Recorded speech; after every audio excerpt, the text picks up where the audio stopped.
I tried to hurry to the hospital where he was being transported, but the police officer stared at me with a suspicious expression and stopped me. "What's going on? Please let me go to the hospital, quickly." Ma'am, what were you doing before you got here? Huh? It's a formal question. Isn't it an accident? Is it? Why do you think that? Why am I being suspected? It's frustrating at a time like this. Formal questions are the one you ask during an investigation, right? You're asking for an alibi, aren't you? It's obvious. My father was a police officer, you know. Anyway, please let me go to the hospital. Quickly. Please. I am Sandra. I met my husband Kelvin through mutual friends. We've been married for 3 years now and have been blessed with a child, living happy days. We both work and we leave our son at a daycare, raising him together. I am very grateful to my husband. I believed that we would continue to live happily like this.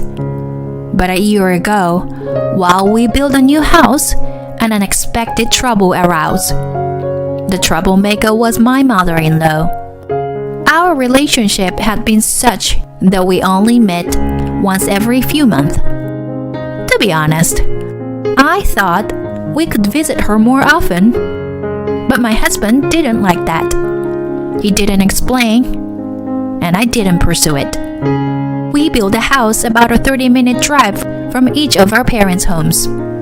Since then, my mother-in-law has been visiting our home about 2 to 3 times a week, and she comes unannounced, so we're often not home. She should know that, but she still complains over the phone. Hey, I went to your home today, but no one was there. You should be home when I come over. I can't take off whenever I want. You are a daughter-in-law. You should adjust to my schedule. And about my grandson, why does he have to go to daycare from such a young age? Our family has both parents working, so we've been relying on daycare since our child Kobe was 1 year old. My mother-in-law doesn't like that. If you quit your job, there won't be any problems.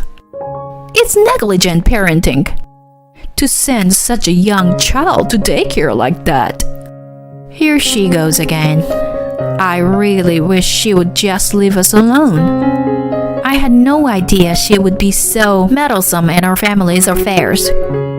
We only met twice before, for the pre-wedding greetings and the wedding ceremony.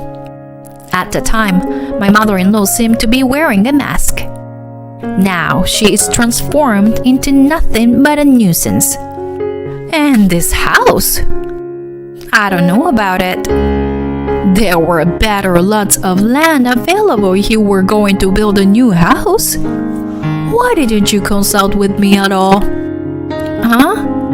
But Kelvin and I made the decision together. I'm Kelvin's mother. It's only natural for you to run things by me, right? I think it's normal to watch over, but controlling their children is wrong. But saying something like that only adds fuel to the fire. I just let my unknowing mother-in-law's words go in one ear and out the other. Sandra, are you listening to me? Her stories go on, so I occasionally put my smartphone on the desk and start preparing dinner or something. Once she's finished venting, she hangs up, so I just wait for that. The phone calls are really annoying, but I can just pretend to listen, so it's not that big of a deal. The biggest problem is that she comes over to our house when my husband isn't here. He has weekdays off and works on weekends. Knowing this, she still shows up to our house on Saturday mornings. Of course, if I were alone, I would definitely pretend not to be home. But my little son reacts whenever the intercom rings. Oh, Kobe, you're so cute like your daddy. As soon as she opens the door, my mother-in-law clung to her grandson. I'm told that I look like mommy. That's not true. Kobe, you have distinct features. This face belongs to your daddy. As my son says, people other than my mother-in-law say we are spitting images of each other. However, my mother-in-law doesn't want to admit it and denies it with all her might. Kobe, I have a souvenir for you today. I don't want it. Why not? Grandma chose it carefully, thinking that Kobe would be happy with it. Now, which one should we play with today? I don't think that souvenir being something a 3-year-old would enjoy. Thank you. I appreciate it.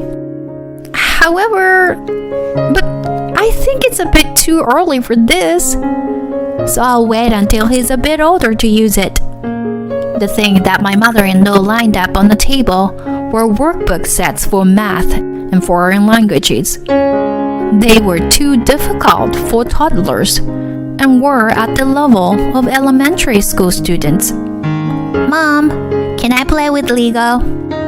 Of course you can, honey. My son began to play with the toys in the room next to the living room. My mother-in-law didn't like it. Or rather, it was always like this, so I wanted her to learn something. I wonder who he takes after. My mother-in-law came to the kitchen and whispered complaints to my son. He's only 3 years old, you know? So it's too much for him to do elementary school stuff. So I'll let him use them when he's old enough to be that target age. You know, when Kelvin was about the same age, he was working on workbooks like that. Is that what he wanted? You know, it's a parent's duty to guide them. Well, there's some truth to that. Did your husband agree with that too? Her husband passed away when my husband was a teenager, so I had never met him. My husband often told me stories about his memories with his father, but he rarely spoke about his mother. Oh, he used to say that when children are young, it's best for them to do what they like. Oh, if you were still alive, you would have surely stopped this mother-in-law's rampage. I thought about my late father-in-law. But whether you become an excellent person or not is up to the parents. I think my husband is normal in a good way. He didn't graduate from any outstanding university, and he is just an ordinary person. If my mother-in-law's philosophy holds true, that my husband became an ordinary person as a result of her gifted education. By the way, I haven't received any gifted education from my parents. However, my high school was a local prestigious school, and my university was also considered to be in the top tier. My mother-in-law's theory has some truth to it, but I wonder if she was able to provide a stress-free study environment for her children. Thank you for the various helpful teachings. I'll think about the education while consulting with Kelvin. No, there's no need to consult Kelvin. I am his mother, and I'm giving you advice. Just listen to me quietly. She is just imposing advice, I thought to myself. Of course, I have already reported this to my husband. Every time, my husband stresses that his mother shouldn't come without an appointment and shouldn't come while he is not there. But she has no intention of listening to him. I had no way to avoid my mother-in-law, and I was starting to accumulate stress. Then, on one Friday, an astonishing fact was revealed. My son was not at home because he had a sleepover at a friend's house. When I returned home alone, I heard the sound of a TV from the living room. I cautiously opened the door to the living room and found someone lying on the sofa. What are you doing? Oh, you're back. You're late. Oh, where's Kobe? How did you get into the house? How? Sandra, please don't shout like that. Here, look at this. My mother-in-law showed the key in her hand. That's the key that Calvin lost, right? No, it's not. That child is always careless with his belongings. So I took it to prevent him from losing it when he comes to the house. That's called theft. What are you talking about? I only took care of it. You really don't know how to speak properly. I wonder what Calvin liked about this woman. He must have been brainwashed. I have to wake him up. Anyway, where's Kobe? Huh? He's staying over at his friend's house today. Oh, I see. Are you picking him up tomorrow? Yeah, but you're the one picking him up, right? Calvin works on weekends, right? Can you please return the key now? Don't you notice anything when you look around the house? I even cleaned the house while you were away. That's not all. Your car was dirty, so I washed it for you. And you didn't even say thank you. I'm sorry, but it's bad manners to enter someone's house without permission while they're away. I will report this to Calvin. You always tell Calvin everything, don't you? Because of that, he's always mad at me. You're such a useless wife who only causes trouble. Please return the key, quickly. I will return it without you telling me. You're such an annoying daughter-in-law. Goodbye. For my mother-in-law, she was surprisingly quiet and left easily today. I'm sure she did something wrong. I searched every corner of the house. Embarrassingly, I only clean with a vacuum cleaner once a day, so there was a slight buildup of dust in the corners. It seems like my mother-in-law hasn't cleaned. I wonder why. If nothing happened in the house, then what about the car? I checked every nook and cranny of the car, but there was no sign of anything having been done. What was she trying to do? At the time, I couldn't understand what her twisted ideology. And the next day, the incident occurred. That day, my husband took a half day off to pick up our son from a sleepover and got into the car. Our friend's house was only 5-minute drive away, but after 40 minutes, they hadn't returned. Did my son ask to go to the supermarket to buy snacks? But my husband is the type to keep in touch frequently if plans change. Did something happen? When I picked up my phone, I received a message from a mom friend saying that my husband still hadn't come to pick up our son. My heart was beating faster and faster. I asked her to take care of my son for a while, and I rode my bike to our friend's house. When I turned the corner, I saw a police car. The light on the wagon car's display board said accident. And my car, with the crashed front, was surrounded by police vehicles. I spoke to the police officer in a daze. When they realized that I was my husband's spouse, they told me his condition. He was not in critical condition, but he couldn't apply the brakes and crashed into a pile of reinforced steel, probably breaking his arms, legs, and face. I tried to hurry to the hospital where he was taken, but the police officer looked at me suspiciously and detained me. What's going on? Please let me go to the hospital, quickly. Ma'am, what were you doing before you got here? Huh? It's a formal question. Isn't it an accident, is it? Why do you think that? Why am I being suspected? It's frustrating at a time like this. Formal questions are the ones you ask during an investigation, right? You're asking for an alibi, aren't you?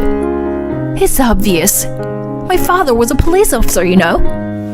Anyway, please let me go to the hospital quickly. Please. I couldn't hold back my tears. Why am I treating like this?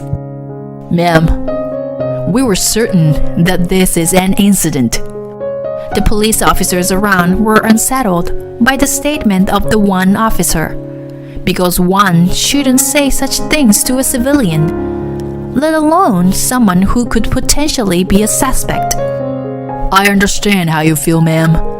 Your husband is safe. I guarantee it. Ma'am, your husband was caught up in an incident. Do you have any idea who might have caused serious harm to your husband? The police officer led me into the crumpled car and shone a light on the back of the brake pedal. This... That's right. It's a plastic bottle. It is jammed in here. See?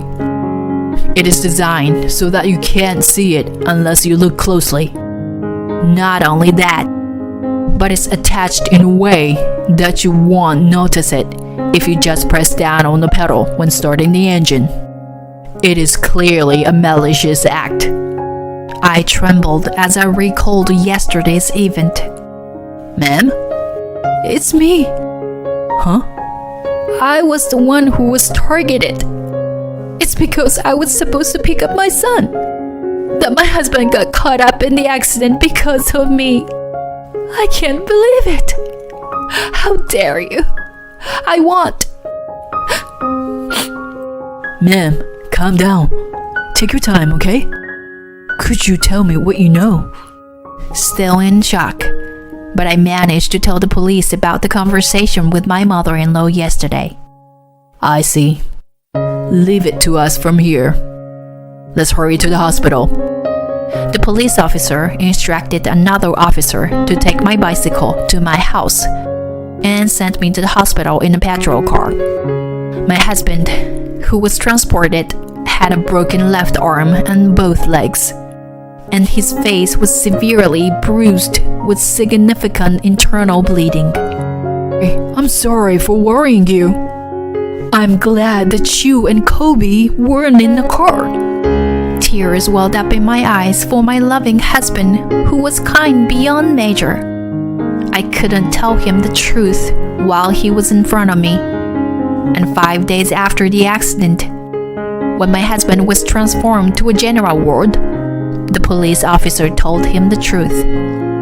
My husband was speechless at the fact, but immediately showed his anger and filed a complaint. After a while, when the evidence was appraised by the forensics, my mother-in-law was arrested for attempted murder. The decisive evidence was her fingerprint, which was found on the processed plastic bottle. We waited for my husband's recovery before the trial began, but my mother-in-law showed no sign of remorse.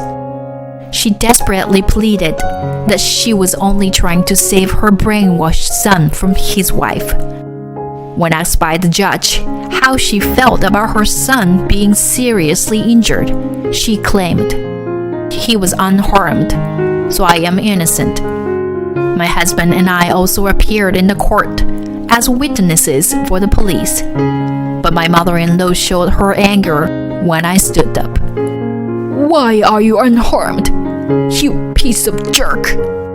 The judge repeatedly requested her to remain quiet, but she ignored it. As a result, she was sentenced to imprisonment. We sold our newly built house to cut ties with my mother-in-law. I accepted an overseas transfer that has been proposed to me before. As a result, my husband decided to quit his job, and now he supports me and our son as a house husband. Although he has discharged from the hospital without any after effects, he was depressed for the first 6 months or so. The reason why my husband didn't want to see his mother much was that with her excessive interference since childhood. Despite being oppressed by his mother, he wished to carve out his own life with his own will. Thanks to this, my husband grew up to be a true gentleman and we found each other. I was lucky to meet such a wonderful husband. Now my husband shows us a smile, but he is still hurt by the event caused by his own mother. I will never forget that he first wished for the safety of me and our son in the hospital room. I vow to protect him no matter what future holds.